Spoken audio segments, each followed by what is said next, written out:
Virginia's Colonial Parkway is a 23-mile parkway running between Jamestown, Williamsburg, and Yorktown.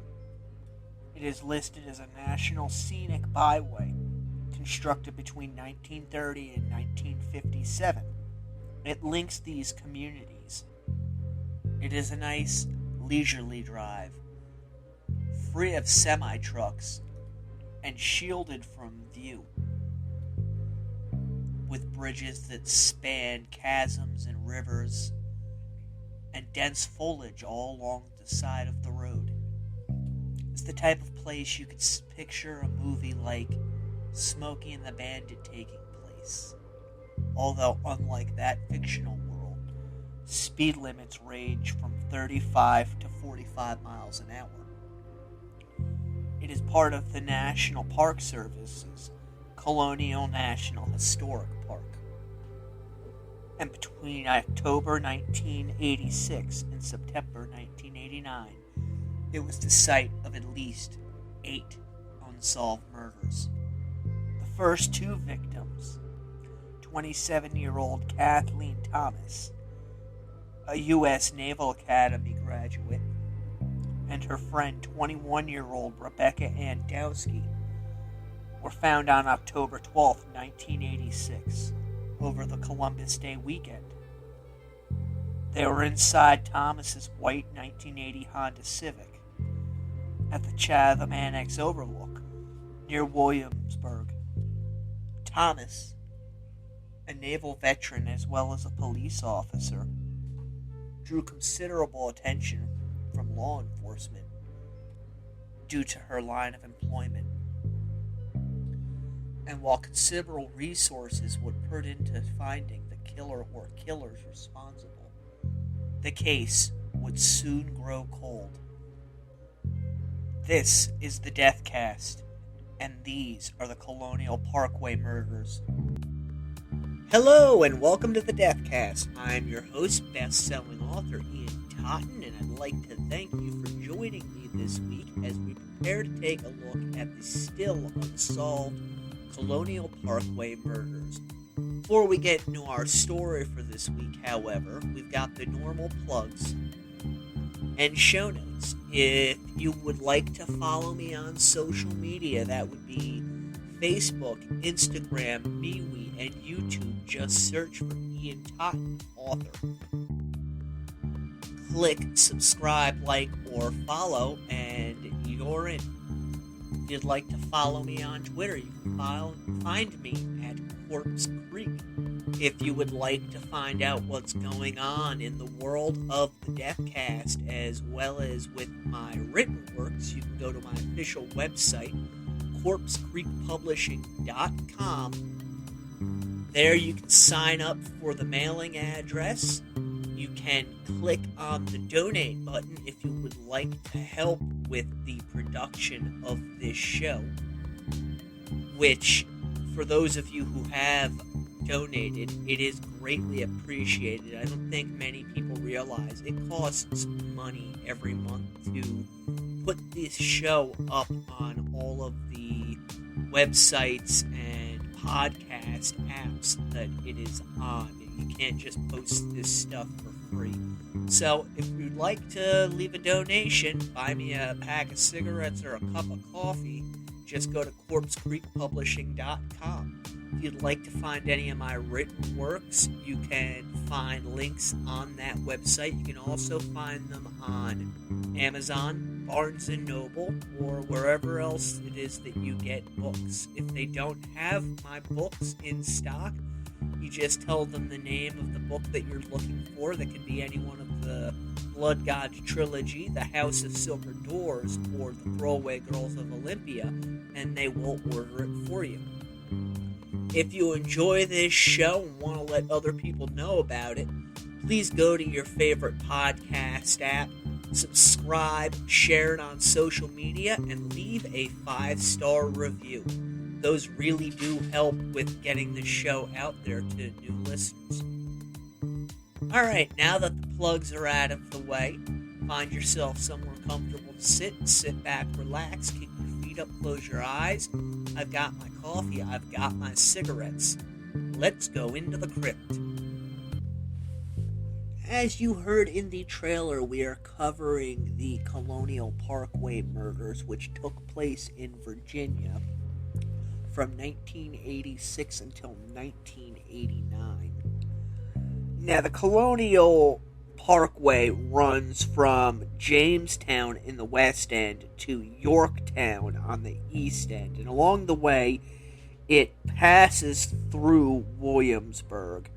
For those of you not familiar with the area, Yorktown is not very far from Newport News, which is in the Tidewater area of the state. There's a lot of highways that run through this particular area of the state, and because of this, there's a lot of traffic. Newport News is where one of the naval shipyards is down there. It's where they dry dock aircraft carriers.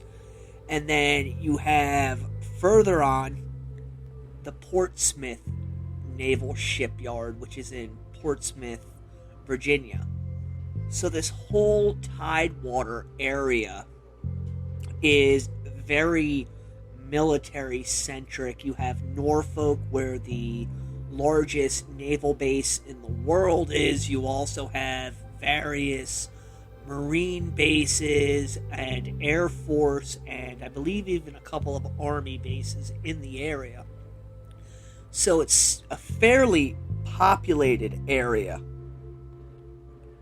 Now, the Colonial Parkway crosses over the York River in a few areas, as well as the James River.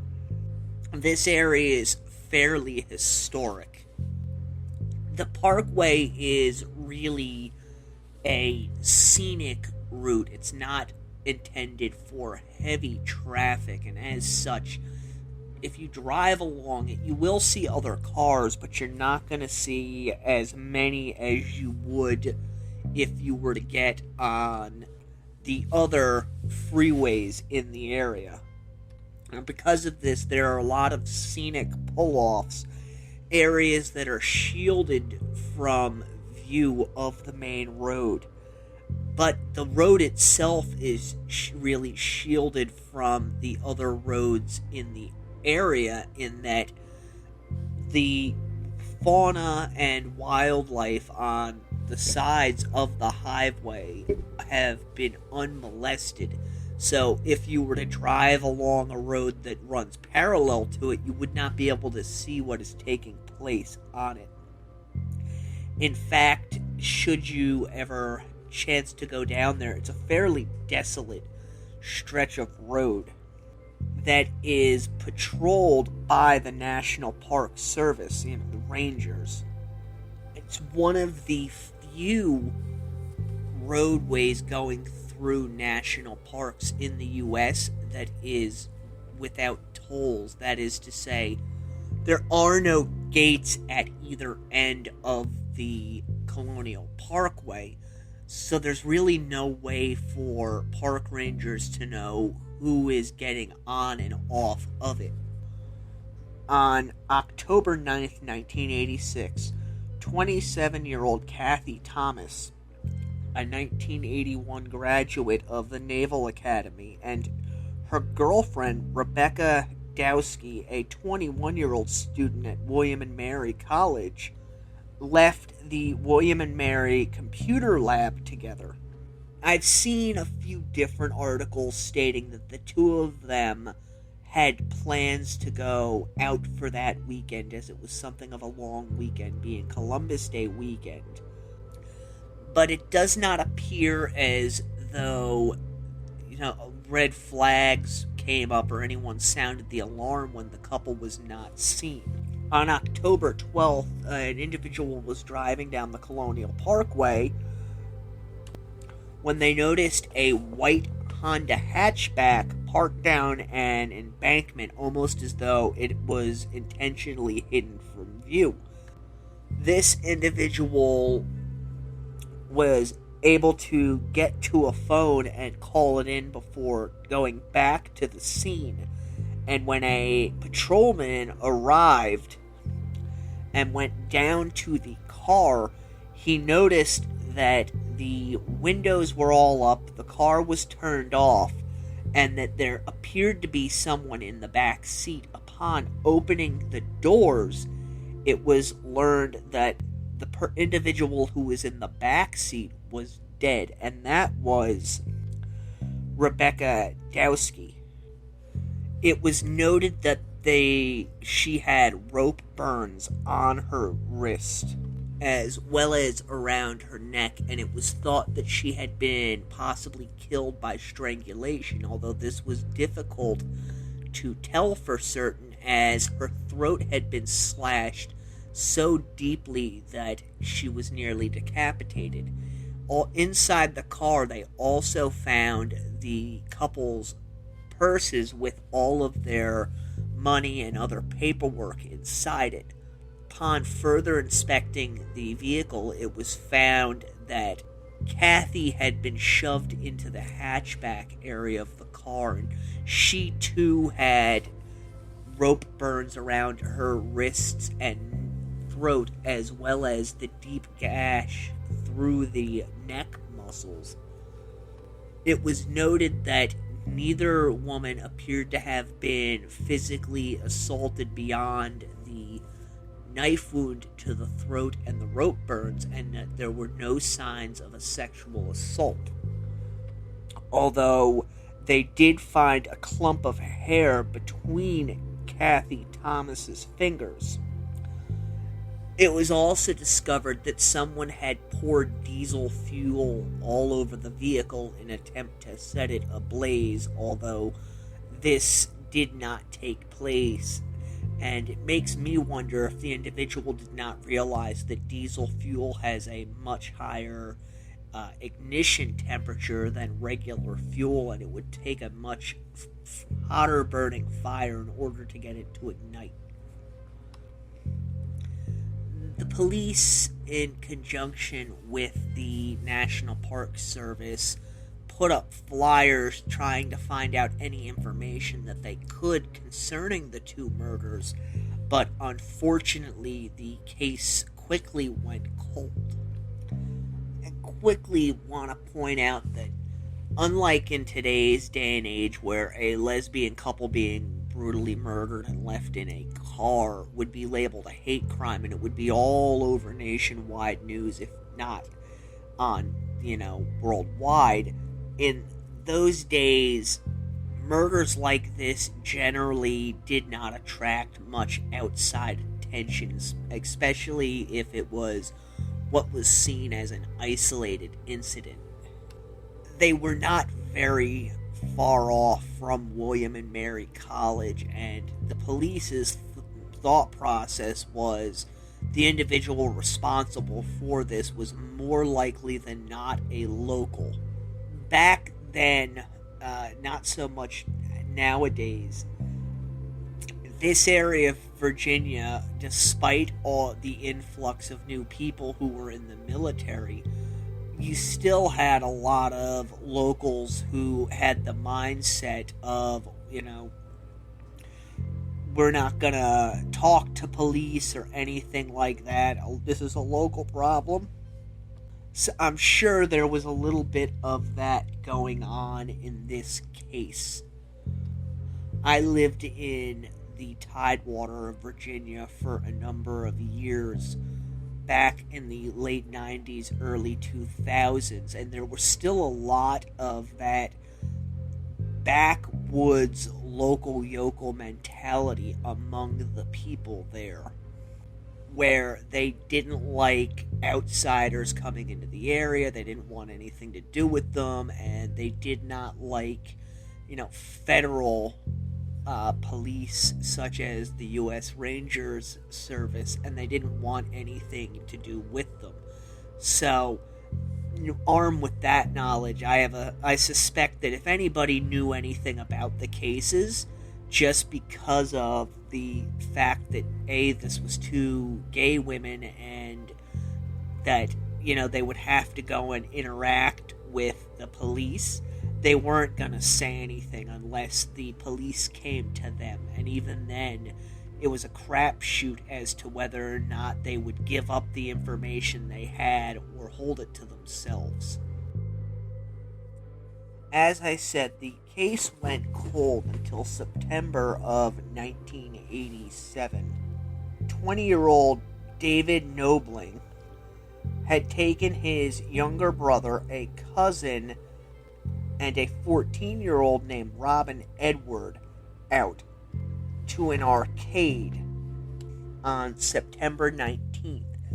Now, after the day's activities, Knobling had taken everyone home, dropping Edward off at her home before taking his cousin and brother back to his house. However, later that night, Robin Edwards snuck out of her house to meet with David, and it seems as though initially her parents did not report her as missing because Robin had a history of running away, and they suspected that she had probably done so again. And I'm sorry, it's not right to speak ill of the dead, but a 20-year-old man who is expecting a baby with his long-term girlfriend, meeting up with a 14-year-old girl in the middle of the night, nothing about that is right to me. And it makes me wonder what type of person David may have been. It also makes me wonder what might have been going on in Robin's own home life, that she would repeatedly run away and then, go to hook up with a 20-year-old man. David's pickup truck was found in a parking lot near the James River, and it was noted that the engine was still running, the radio and windshield wipers were on, and that the driver's side window was partially rolled down. They also found 2 pairs of underwear, the couple's shoes, along with David's wallet, which led the police to think that they might have been up to some form of hanky-panky, and an officer of the law may have shown up, after which the two of them took off, or possibly this, unknown officer had taken them into custody. Although why the vehicle would be left running and David's wallet would be left inside is a real head-scratcher.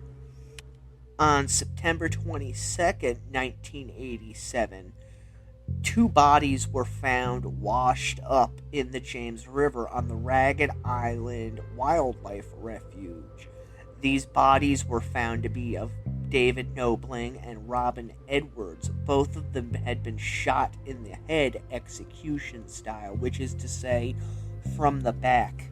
So now we have 4 homicides along this stretch of highway, roughly, within a year of each other, and the police have no suspects and no leads, although they do suspect that either someone who was a police officer or was at least posing as a police officer may have been responsible for them.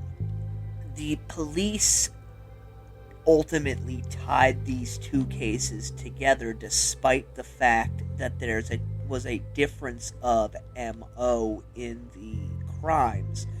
In the first series of murders, it appeared that the victims had been killed elsewhere and then placed inside of the vehicle, as there was a severe lack of blood inside, while with the second set of crimes, the victims were removed from the car and then shot, not stabbed or bound, but shot in the back of the head before being thrown into the river.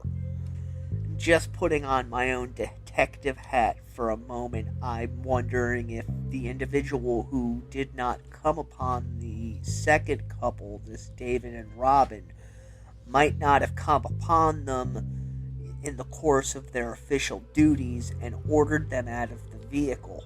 before getting them into a boat and driving them out into the James River, at which point they were executed.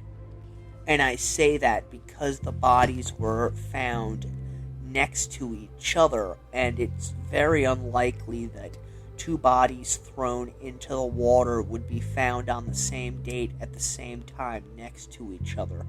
More often than not, you'll have one that gets washed ashore while maybe the other one continues on in the river to another point, or, makes its way out into the ocean, assuming that it's not, the victim of animal predation. It almost makes me wonder if this particular scene was not staged in some way. As with the first series of murders, David and Robin's case soon went cold. 7 months later, on April 10th, 1988, Christopher Newport University students Cassandra Lee Haley, age 18, and Richard Keith Cole, age 20, went out on their first date together to a party in Newport News in the University Square area of the town. After leaving the party, the couple seemingly vanished from the face of the earth. The next day, April 11th, Richard Cole's 1982 red Toyota Celica was found unoccupied at the York River overlook on the Colonial Parkway.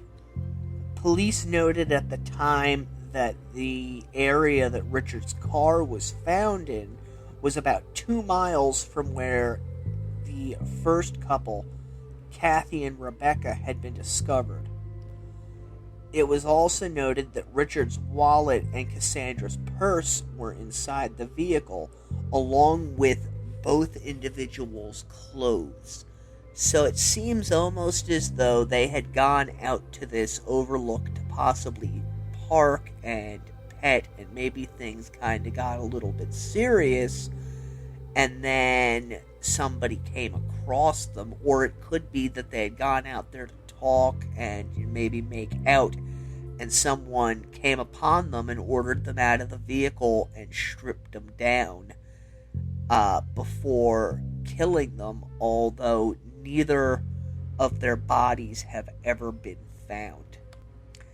And I know you're probably thinking, this is kind of, nuts. How could these vehicles be left on this parkway and not be seen, or, somebody wouldn't see something? Again, this is a very desolate road. It's not traveled very often, specifically at this time of the year that we're talking about.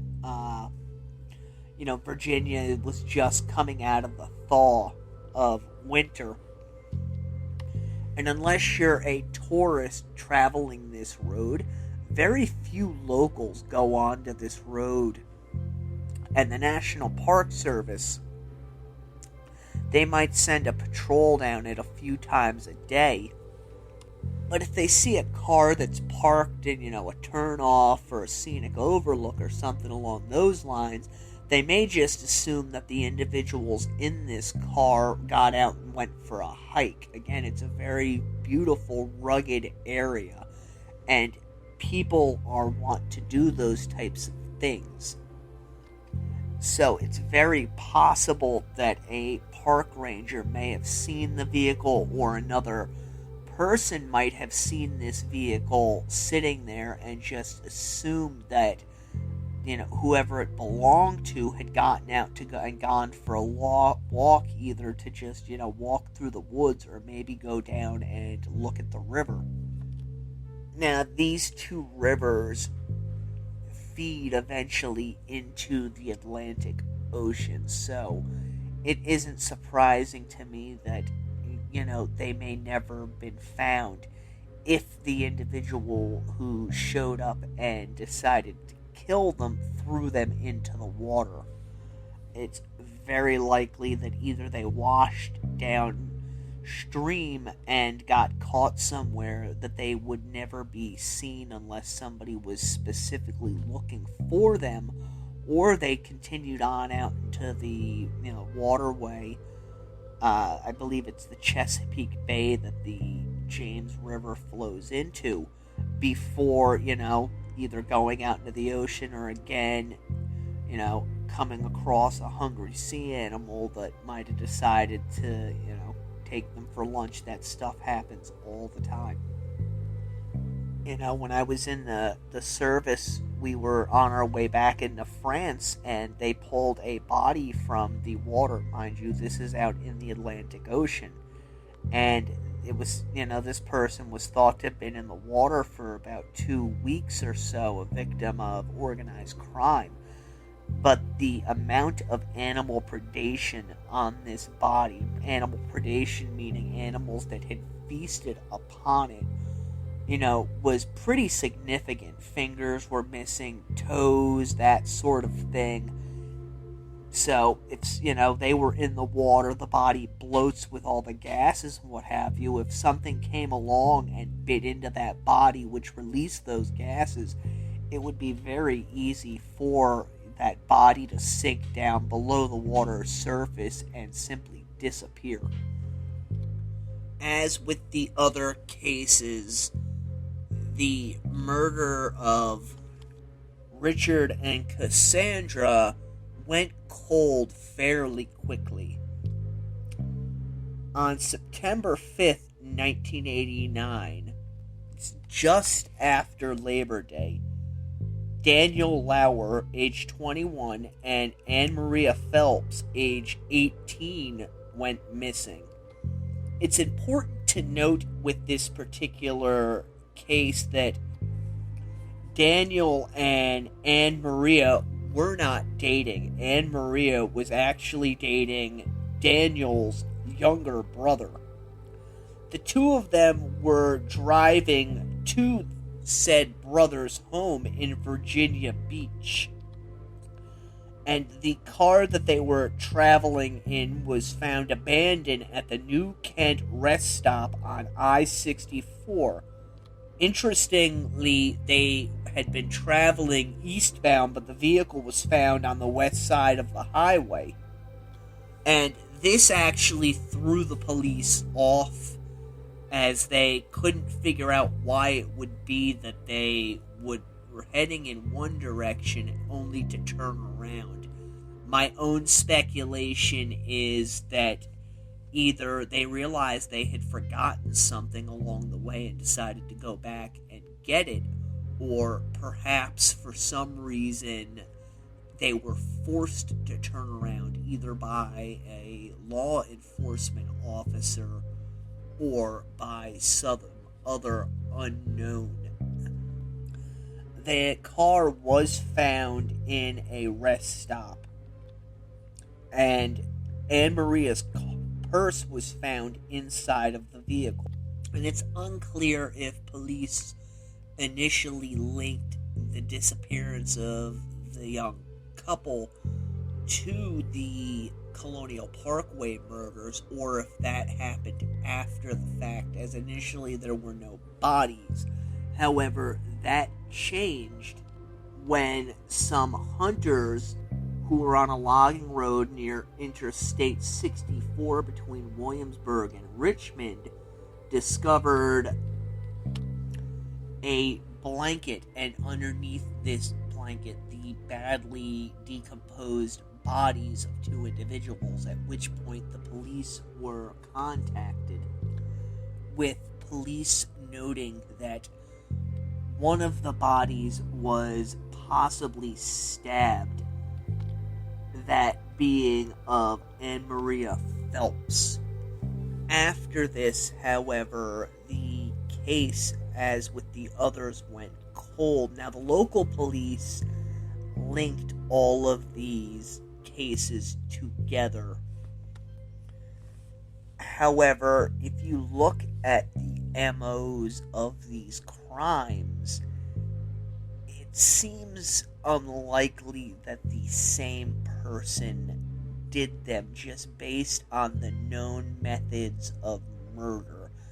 The first case, you have a couple being, bound, strangled, and their throats cut. While in the second case, you have the individuals being shot in the back of the head, execution style, almost like it was a mob hit. The third case, we are uncertain how the individuals was killed. However, some police have speculated that they believe the individuals were stabbed to death. And with the third case, again, with Phelps, it is thought that they were stabbed. Also of interest, only two of the cases that are, colloquially called the Colonial Parkway Murders have anything like a close distance between each other, which I believe is the first and third murders. So at least to me, it's very unlikely that these so-called lovers' lanes murders were committed by the same individual. It's very possible that the first murder was entirely separate from the other three. Personally, I think the second set of murders, that would be David and Robin, who were shot, I really think that they came across somebody who was probably either posing as a police officer, was in fact a police officer. For whatever reason, he decided the two of them had to be gotten rid of. While the third and fourth murders, there's evidence that they were stabbed to death. The first set of murders, however, that is the one that, really stands out because it was so different from what we know of any of the other crimes. In fact, a retired police officer turned private investigator has gone on the record as stating that he does not believe that the first crime is related to the other three. And his reasons for this are fairly compelling. Now, Steve Spingolos, a retired detective, was hired by one of the families of the murdered, and he ended up putting out an article, a 29-page article concerning the crimes. And according to Spingola, the murders of Cathy and Rebecca shared many similarities with a double homicide that took place in the Shenandoah National Park. And I'm going to briefly go over that. In May of 1996, Julianne Williams, age 24, and her 26-year-old girlfriend, Laura Winans, went on a camping trip along the Appalachian Trail at the Shenandoah National Park. This is also in Virginia. It's about 180 miles west of the Colonial Parkway. The two of them decided to take this trip as Julianne was preparing to start a new job in Lake Champlain, Vermont, and they were planning, I believe, on spending the weekend there. They took with them their golden retriever. The last time either woman was seen alive was on May 24th, and if I'm remembering this case correctly, at the time there was an individual seen on the trail with him who was said to be pestering the two women and the other hikers on the trail. You gotta remember, this is the Appalachian Trail. If I'm not mistaken, this is actually the start of the Appalachian Trail. So this specific area, the Shenandoah National Park, it sees a lot of traffic. It's the type of area where they have, A-frames set up for individuals to camp the night out all along the trail as they wake their way through the Appalachian Trail.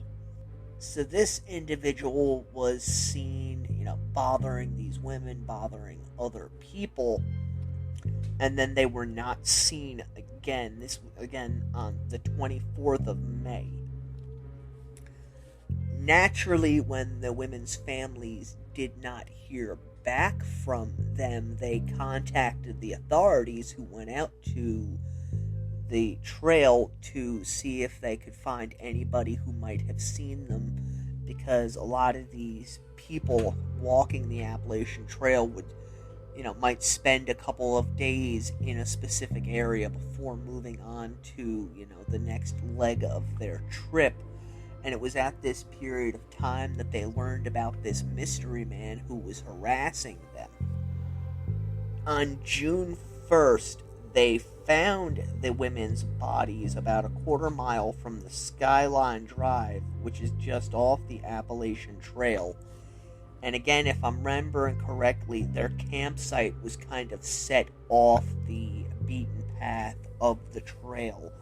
And the two women were bound with their mouths gagged, and both of their throats were slit, with their dog later being found near the White Oak Canyon Trail.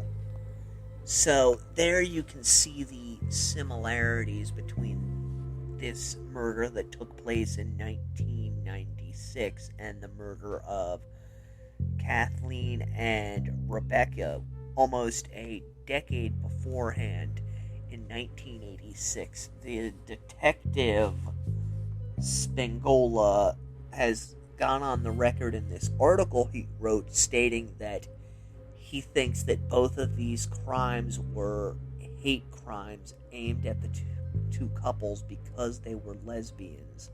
And it's because of this that he does not think the crimes are connected, which does hold up under at least, the most tentative of scrutiny, as far as the MO is very similar, really in almost all respects, although we don't know how brutal the, assault on the women's throats were in the 1996 murder. And if I'm not mistaken, I think there was actually, evidence that some form of sexual assault took place in the Shenandoah Park killings. In the case of Julianne Williams and Laura Winans, suspects were named, specifically a Maryland resident by the name of Darrell David Rice. In July of 1997, he was arrested for the attempted abduction of a female bicyclist in the Shenandoah National Park, to which he pleaded guilty and received an 11-year sentence. In April of 2002, he was charged with Julianne and Laura's murders. This really based on circumstantial evidence, which, for those of you who look at circumstantial evidence and throw it out the window, the majority of cases are built on circumstantial evidence, with the overall picture being formed by said evidence. This guy, Rice, was known to have a fairly deep-seated hatred of women. He was also known to hate homosexuals, telling investigators that he quote-unquote hated gays and preyed on women because quote-unquote they were more vulnerable than men. He also further stated that the two women deserved to die because they were gay. Further implicating him in the crimes, Rice was seen entering the park on May 25th and 26th, and at least one witness saw him in the general vicinity where the bodies were discovered. Unfortunately, despite all this, incriminating circumstantial evidence, Rice was not charged with this crime, and they eventually dropped these charges. But Rice's story doesn't end there, because the police charged him with another murder, that of Elisa Faye Showalter Reynolds, who was murdered in Culpeper, Virginia on March 2nd, 1996, which is just a few short months before the Shenandoah murders. Showalter had left her home in Baltimore to drive to Charlottesville, Virginia, so that she could meet with her mother and the two of them could go shopping at a mall. Showalter never arrived. Showalter's mother called the husband and said that her daughter had not yet arrived, and she suspected this might have been due to inclement weather conditions. But after several hours, the mother, a woman by the name of Sadie, left.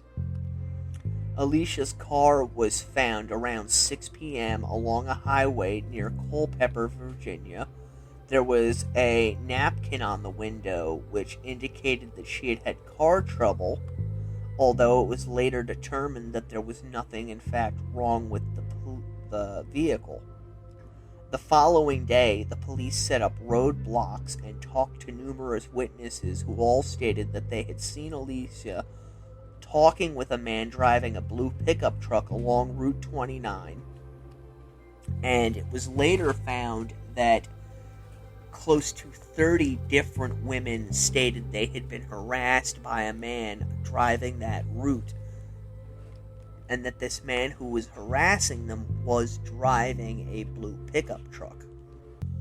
The unidentified man would get up behind the vehicles and flash his lights and honk his horn, yelling at the women, screaming that there was something wrong with their car. A number of these women stated that they went with the man and he took them to a payphone where they called for help for their vehicle, and that there was no reported incidents, of the man doing anything odd other than, flagging them down. With at least a few of these witnesses stating that when they ignored the man, he got angry at them and drove off in a huff.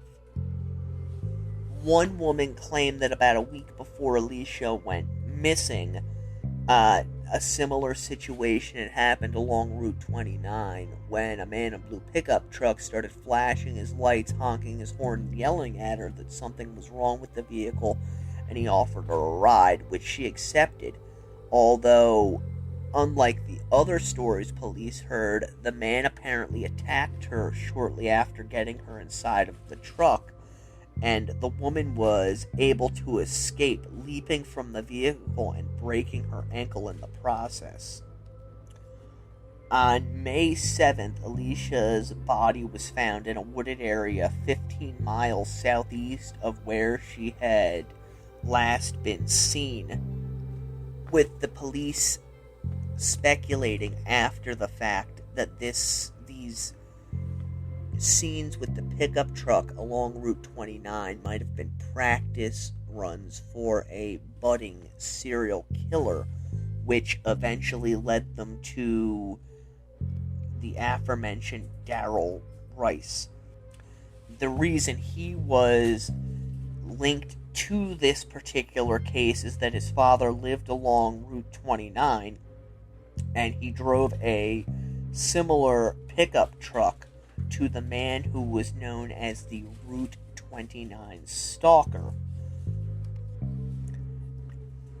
It's interesting to note that Rice, when he was charged with Alicia's murder, was also charged with the Route 29 Stalker cases. However, because of a lack of evidence, they had to drop the charges as they relate to Elisa Showalter, and Rice eventually took a plea bargain, pleading guilty to one of the stalker cases, that of the woman who leapt from his truck and broke her ankle. and he got 11 months for this. This was on top of the 11-year sentence that he was already serving, and at least from what I could find, it looks like Darrell Rice has been in and out of prison ever since then, with the last thing coming up that he had been given a 9-month sentence for violating his parole, along with an 18-month supervised release. Now, it should be noted that police have DNA evidence in at least 3 of the original murders from the Colonial Parkway slaying, although from everything I could see, it doesn't appear that the DNA has been linked to any suspect as of yet. While with the Shenandoah double homicide, Rice has been cleared due to DNA evidence, as they found DNA from an unknown male at the crime scene that did not match that of Rice. There is another suspect in that last homicide, that last double murder, and that would be serial killer Richard Ivanitz, who I will be covering in another episode. Should be noted that Ivanitz was in Virginia at the time of the Colonial Parkway murders and was in fact in his late 20s at the time. Although, again, police have not released any DNA evidence findings in relation to any of these killings. So if you have any information about these particular crimes, you can contact the Virginia Crime Stoppers, probably through their website. I'm not going to go and look up their phone number at this moment, but a quick Google search will turn it up for you. That's, the Colonial Parkway Murders, which took place from 1986 to 1989, and the 1996 double homicide in Shenandoah State Park. That's going to do it for the Deathcast this week. I apologize that it's a shorter episode than normal. Sometimes that's just the way the cases come out. Again, if you enjoy this show, please subscribe on your favorite podcast app, share it on social media, leave a 5-star review, go to corpsecreekpublishing.com, sign up for my mailing list. While you're there, please consider making a donation to the Deathcast. Again, the money goes to help with the production of this show, as it isn't free to put the show up on all the various websites, as well as keep up the archive on all of those websites. Till next week, I'm your host, best-selling author Ian Totten. The Deathcast is a production of Corpse Creek Publishing. Stay morbid.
to the Deathcast.